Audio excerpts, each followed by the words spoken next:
So guys, sorry that I didn't talk, but this is the slime that I made. It's jiggly and stuff, but it's really sticky. So if you could send me some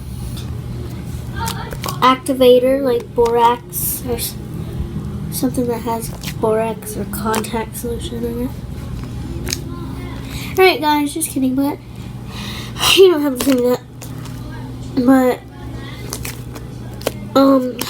I turned this into, this was putty before, and I turned it into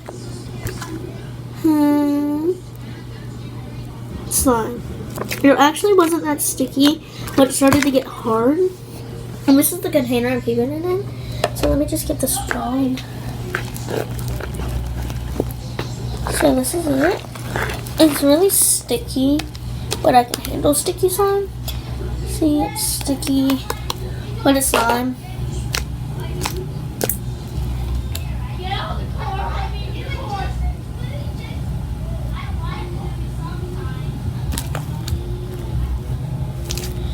So yeah guys, this is it for this video. I just wanted to show you this slime that I made out of putty.